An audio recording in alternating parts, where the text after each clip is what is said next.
Baik mitra bisnis, ada yang menarik di sela-sela pengumuman Bacawa Pres Ganjar Pranowo kemarin. Saat itu ada wartawan yang tanya ke Mbak Puan, apakah Presiden Jokowi masih mendukung Pak Ganjar atau Pak Prabowo? Dan Puan menjawab dirinya pun ingin tahu jawabannya. Nah, apa komentar Anda?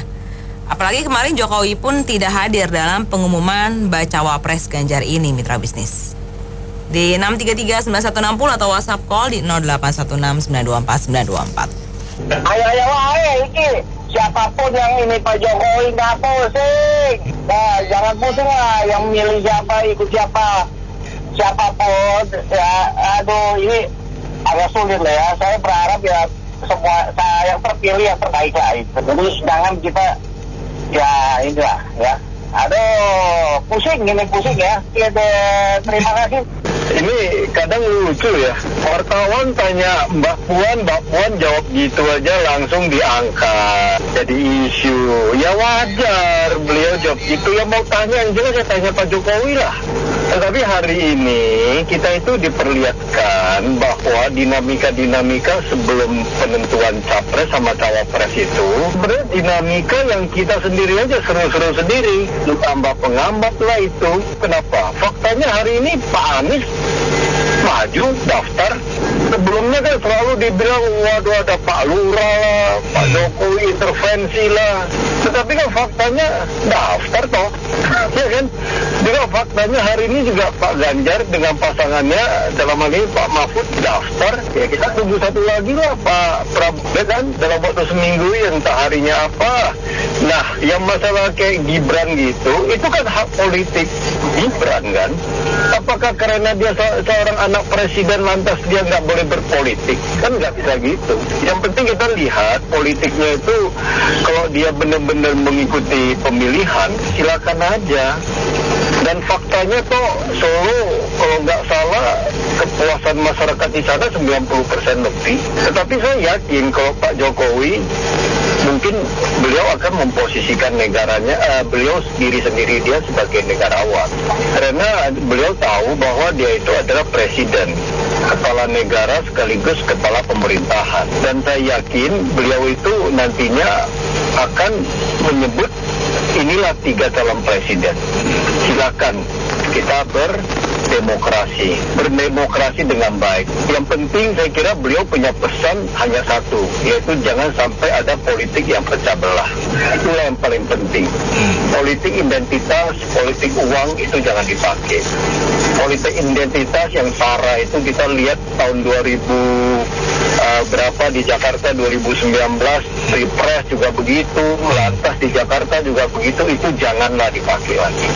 Nah, selain itu silakan menggunakan strategi politik apapun. Melakukanlah demokrasi ini dengan gembira dan saya yakin beliau akan seperti itu. Udahlah, gak usah ribut-ribut, beliau pilih siapa. Mungkin nanti orang akan berkomentar lagi, wah ini kalau PSI ini ketuanya Kaisang, kalau PSI siapa berarti Jokowi siapa. Ya terserah rame aja ya, buat sore gini kita ada tema. Ya terima kasih. Ya, jadi menurut saya jangan terlalu diseriusin ya.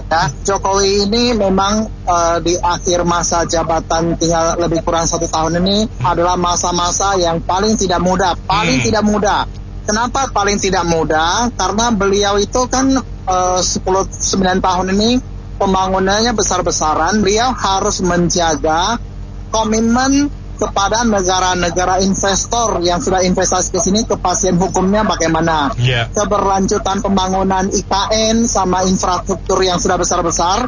Terus tiap tahun itu hampir 1.200 triliun investor luar itu investasi ke Indonesia, seluruh Indonesia Pak ya. Itu kan harus ada komitmen yang besar agar Indonesia itu satu, tidak berubah-ubah aturannya. Yang kedua, melanjutkan pembangunan. Yang ketiga, kepastian hukum. Tidak gaduh, ya Pak ya, tidak gaduh. Di pemilu ini orang-orang investor itu paling khawatir itu. Gaduh, jangan sampai ribut, jangan sampai macam-macam lah. Sehingga beliau ingin memastikan 3 pasangan ini pemilunya lancar, tidak tidak ribut. Nah, itu yang beliau jaga menurut saya. Yang kecil-kecil itu nggak usah terlalu ini ya. Beliau hanya pegang yang besar-besar saja, dan komitmen kepada rakyat Indonesia dan komitmen kepada dunia internasional. Demikian, terima kasih. Oke, sebenarnya Pak Jokowi ini ya ini ya kalau pandangan saya ya, dia ini kan juga salah satu partai PDI juga. Itu sih masalah mendukung Ganjar atau mendukung Prabowo itu sih memang itu sih hak dia. Cuman kalau ya saya bilang sih mestinya kalau Pak Jokowi sih kan namanya kan sesama partai ya, sama Ganjar. Ya harusnya dia dukungnya dia gitu. Ini kan namanya politik itu kan ya ada namanya diplomasi. Suka nggak suka itu kan memang juga ya kita nggak tahu lah ya. Kita hati manusia juga kita kan nggak bisa nilai dari mana. Cuma ya oke lah. Ya ini juga memang juga sudah mau akhir jabatan juga si Pak Jokowi ini. Ya kita ya tunggu aja lah siapa yang menjadi orang nomor 1 ya berharap bisa melanjutkan apa program yang dia lakukan. Memang juga banyak juga sih pembangunan infrastruktur juga udah kemana-mana. Ya saya harap ya semua ya kita lihat aja deh. Kita nggak bisa tentu lah mana yang ini Pak Prabowo yang unggul, Anies unggul atau Ganjar yang unggul. Ya kita ya nggak tahu lah, masih ombang-ambing lah masih. Tentang pendaftaran, saya termasuk yang bersyukur hari ini. Bayangin ribuan orang dari kelompok yang berbeda tanpa terjadi gesekan. Kan kita syukuri peristiwa ini. Dan barangkali salah satu penyebabnya apa yang disampaikan tadi, 4-4-nya alumni UGM. Artinya berpendidikan baik 4-4-nya. Jadi insya Allah ini akan maju negara ini. Paling tidak jangan ada lagi terjadi benturan. Betul. Karena benturan itu mencerminkan keberadaban. Kalau tidak beradab ya terjadilah benturan, gesekan terjadi, ada yang luka-luka, ada yang meninggal. Itu yang tidak kita kehendaki. Jadi mudah-mudahan situasi ini bisa dipelihara terus sampai seterusnya. Itu Gini, yang saya dengar di podcastnya itu ya, apakah Pak Jokowi masih mendukung? Apakah Pak Jokowi mendukung Pak Mahfud, setuju dengan Pak Mahfud MD? Jawabnya Puan, saya nggak tahu. Coba tanyakan sama Pak Jokowi sendiri. Saya pun juga kepengen tahu. Itu yang saya dengar dari wartawannya. Itu yang pertama. Kedua, apapun lah ya, saya ikut dengan Bapak yang terakhir itu. Gini, kita ini selain bermusuhan karena tidak sesuai dengan keinginan kita, seharusnya sebagai pemimpin memang harus menjaga stabilitas nasional negara kita. Karena stabilitas nasional negara itu adalah tanggung jawab top pimpinan. Jadi Pak Jokowi itu nggak bisa sembarangan ngomong seenaknya. Nggak ngomong seenaknya aja udah difitnah. Contoh, Profesor UI loh yang mengfitnah, didor saja itu rakyatnya. Lah, itu nyangka nggak perempuan lagi, itu fakta. Sudah nggak usah ditutup-tutupin deh. Pertanyaan saya gini loh, ada apa ya, ada order apa di Indonesia ini? Mau terima order apa? Mau diapain Indonesia ini? Setelah anak Pak Jokowi dan keluarga besarnya difitnah kanan kiri, bahkan dicaci maki, Gibran mau kok munafik, pura-pura aja nggak mau. Apalagi yang maki kayak gitu tuh seorang ibu-ibu loh. Pertanyaan saya, ibu itu punya nurani nggak ya? Melahirkan anak nggak ya? Kok perkataannya seperti itu ya? Terus pertanyaan saya gini loh, gara-gara cuman Jokowi yang kita maki-maki pelongok katanya goblok dan sebagainya, tapi kenapa sih kok ditakutin sampai seperti gitu keluarganya? Lah berarti apa? ada apa? Dari media mainstream sampai media podcast sampai semuanya, semua itu bicara tentang Gibran MK. Sebenarnya kita ini kenapa? Kita memang disengaja supaya kita perang antara saudara, atau dibuat kita supaya negeri ini tidak damai, supaya stabilitas nasional tidak tentram, tidak aman. Saya beritahu, saya tadi baru ngelihat podcastnya ya, Gibran itu ditawarin Prabowo sampai 6 kali atau 7 kali. Semua nggak ada yang mengekspos. Lah, pertanyaan saya, apakah Gibran itu nggak sopan itu? Terus dijawab, maaf saya tidak mau mendampingi Anda. Nggak mungkin kan?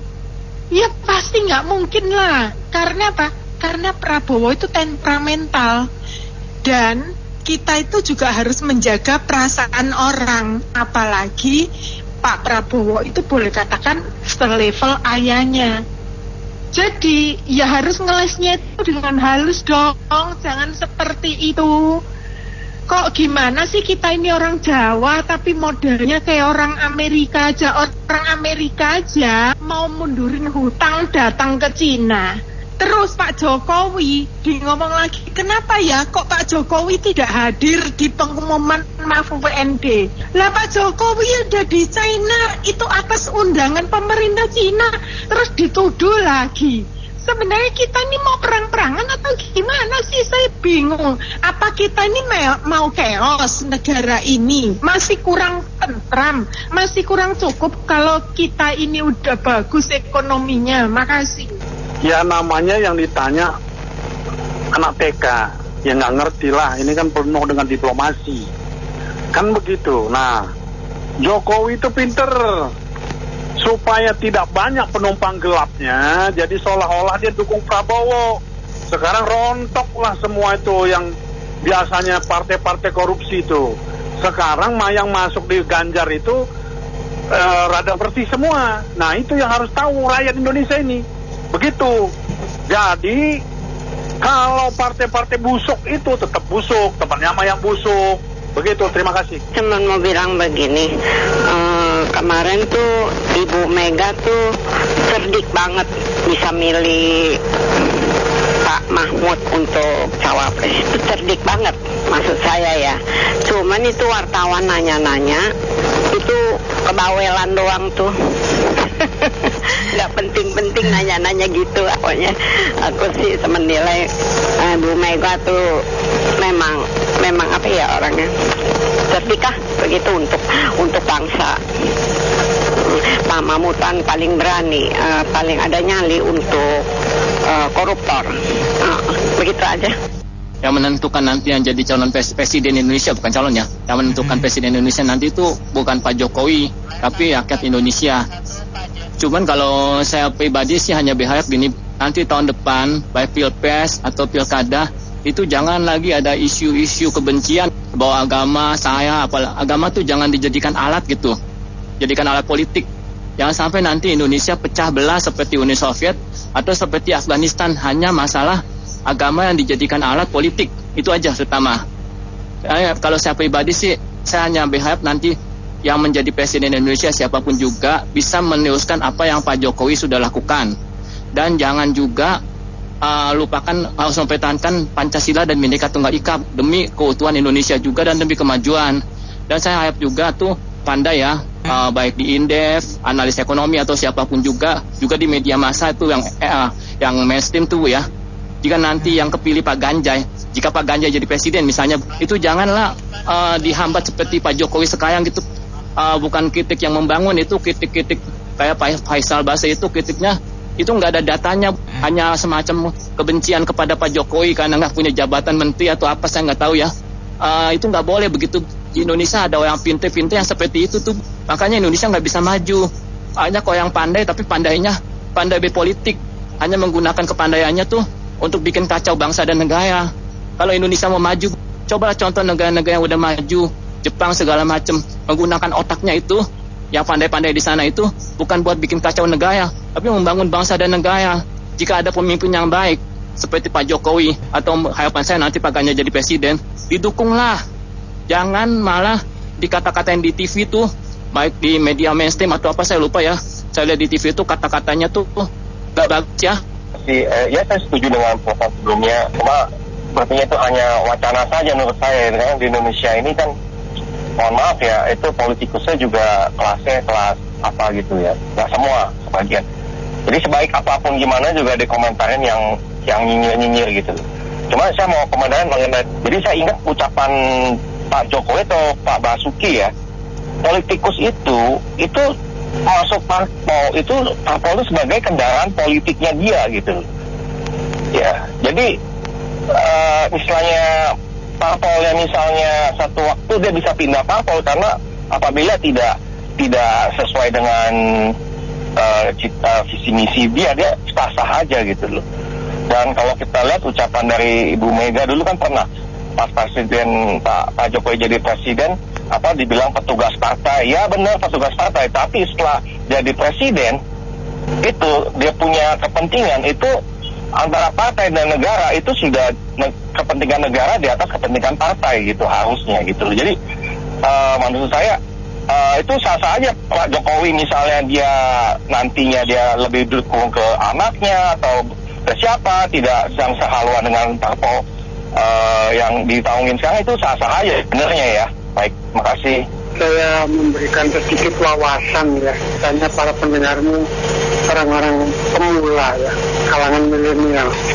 Jadi sebetulnya ini dilema Pak Jokowi ini terutama, kalau buat masyarakat sih nggak ada urusan. Nah, dilema buat Pak Jokowi itu punya hutang budi kepada keduanya, kepada PDIP. Dia bisa jadi presiden karena menggunakan kendaraan partai politik yang namanya PDIP. Jadi dia harus loyal kepada PDIP. Itu persoalan pertama. Persoalan kedua, sebelum beliau menjadi presiden, dia itu datang dari Solo ke Jakarta, kemudian menjadi gubernur DKI, yang bawa adalah Pak Prabowo. Jadi yang mana yang harus dibalas budinya? Jadi anak ada hubungannya dengan budaya ini, budaya balas budi. Jadi dilema buat Pak Jokowi, milih A salah, milih B salah. Tapi kalau saya boleh memberikan saran kepada Pak Jokowi, Pak Prabowo, Gerindra itu nggak punya ideologi, sehingga untuk jangka panjang bingung nanti, nggak punya ketetapan nggak punya ideologi, nggak punya orientasi kemana arahnya. Tapi kalau PDIP itu ideologinya Bung Karno. Jadi kalau di bahasa politik kan begitu, sosialis lah menurut saya ya. Pancasila sekali itu sosialis.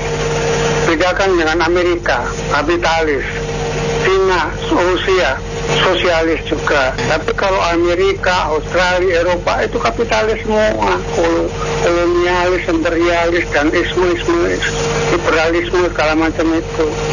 Nah kalau Indonesia Pancasilais menurut para elit. Tapi coba pergi ke daerah-daerah tani, kayak pedagang kaki lima, tanya ngerti nggak mereka Pancasila?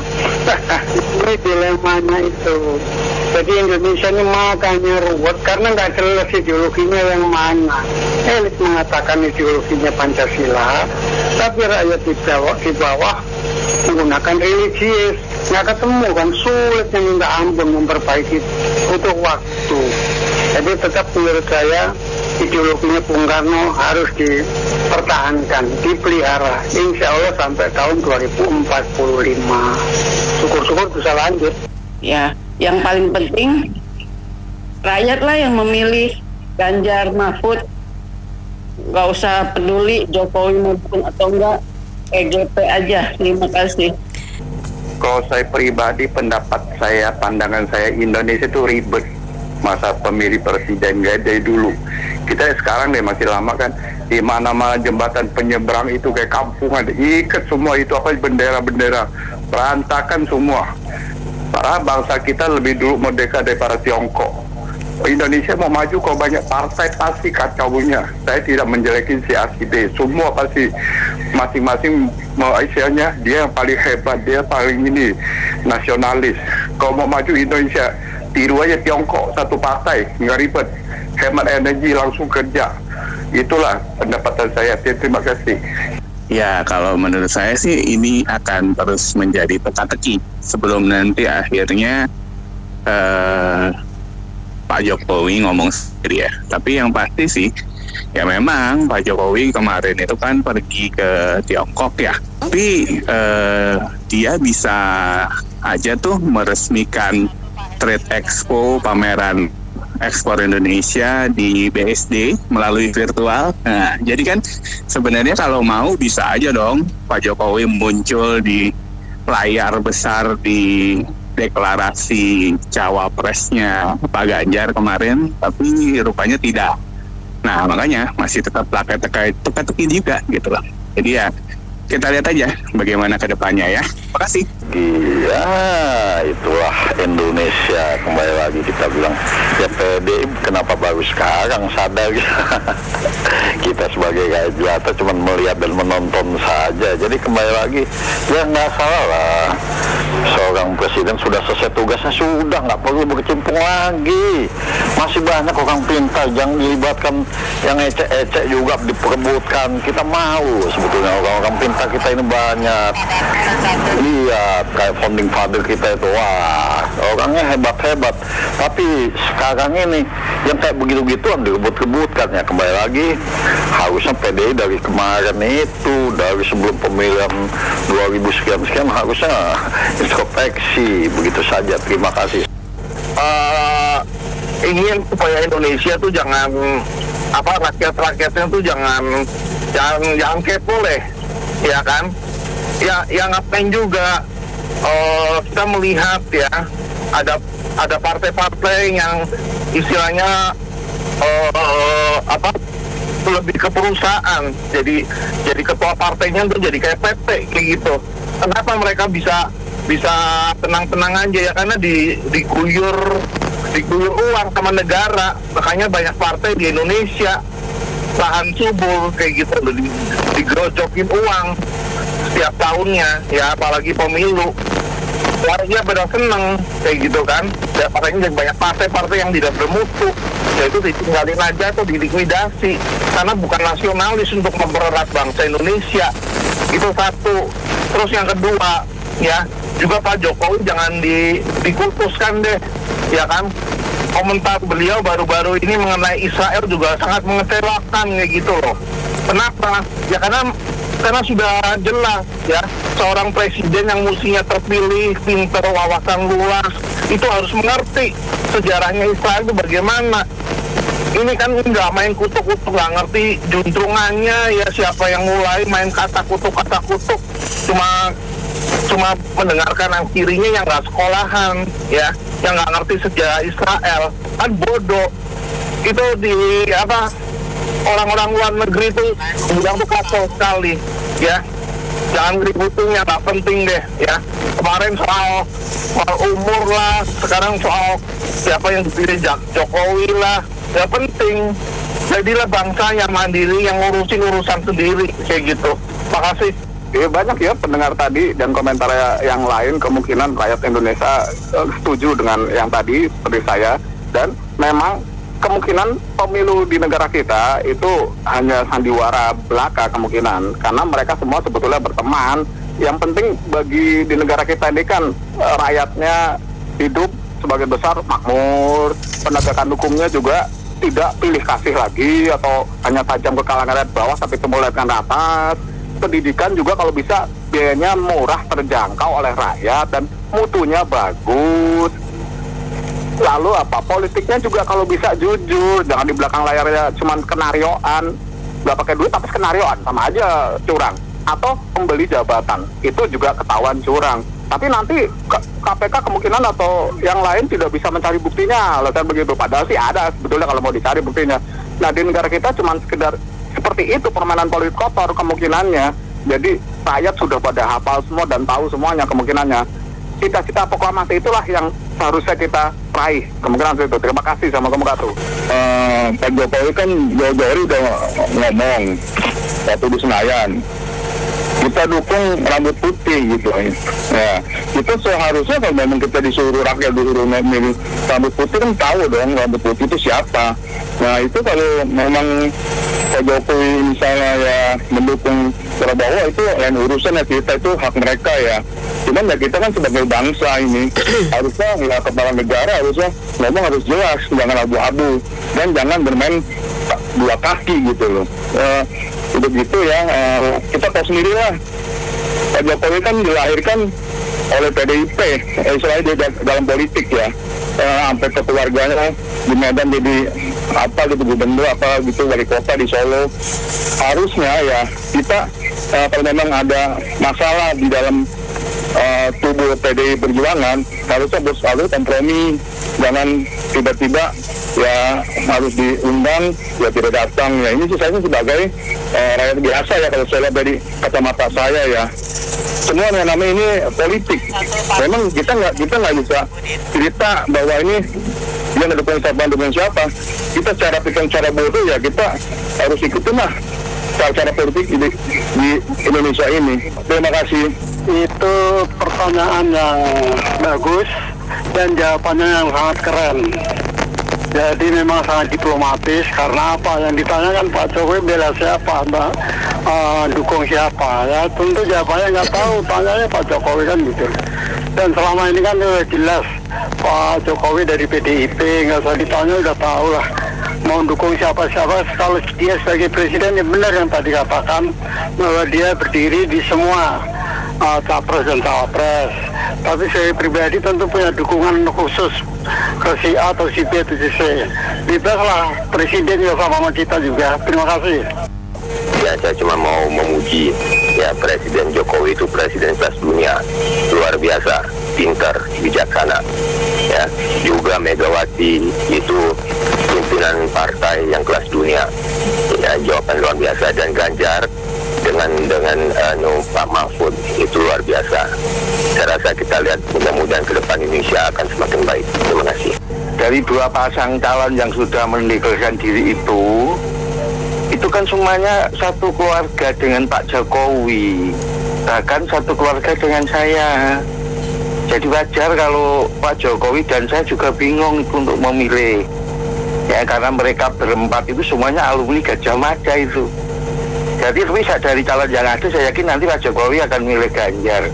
Karena dari calon yang ada itu yang paling clear itu Ganjar sama siapa? Pak Mahfud MD gitu. Ya kalau misalnya Mbak Puan tahu ya, kan pasti udah dikasih tahu dong kalau misalnya yakin Pak Jokowi itu pasti dukung. Justru karena Mbak Puannya nggak tahu, nggak yakin, makanya jawab begitu. Bukannya pertanyaan wartawannya yang nggak bener, justru itu pertanyaan susah, makanya nggak bisa dijawab gitu loh. Nah untuk kalau kita lihat anaknya Pak Jokowi juga nggak tetap di PDI kan.